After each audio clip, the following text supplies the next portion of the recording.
আজকে সুরা এই নুডলসটা রান্না করে দেখাবে। এটা রিভিউ অনেক দেখেছি বাট খাওয়া হয়নি, কিন্তু আজকে ভাবলাম যে খাবো। আজকে সুরা নুডলস খেতে যাচ্ছে, তোর বাবা এটা নিয়ে আসলো, বললো যে আজকে এটা একটু ট্রাই করে দেখো।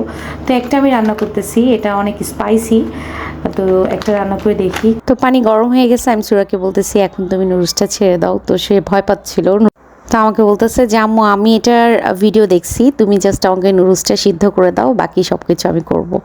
তো আমি নুডলসটা ওকে সিদ্ধ করে দিছি, এখন সে সস মিলাচ্ছে। তার ইদানিং খুব রান্না করতে ইচ্ছা করে, তো আজকে আমাকে বলতেছে যে আম্মু এই নুডলসটা অনেক স্পাইসি, এটা আমি ইউটিউবে দেখছি, তুমি আমাকে এটা আজকে এনে দাও, আমি এটা বানাবো। আমি আচ্ছা ঠিক আছে। তো সে তার বাবাকে বলছে, বাবা আবার গিয়ে নিয়ে আসছে। তো আমি বলছি তুমি সসটা অল্প দাও, তুমি পুরাটা মিশাও না, তুমি খেতে পারবা না। সে নাকি খেতে পারবে, সে পুরাটাই দিল। তো দেখে মনে হচ্ছে অনেক ঝাল হবে। এখন আমি বলছি তুমি খেয়ে দেখো, যদি ঝাল হয় তাহলে তুমি খেও না।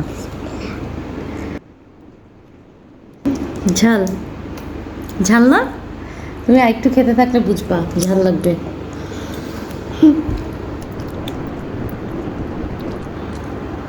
ঝাল ঝাল না,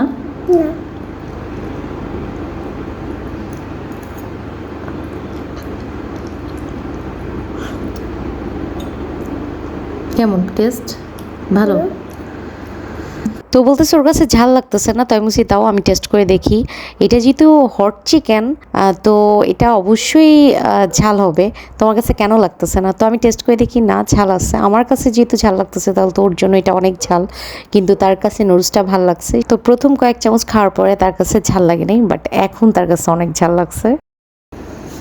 ঝাল পানি খেয়ে নাও, পানি খেয়ে নাও।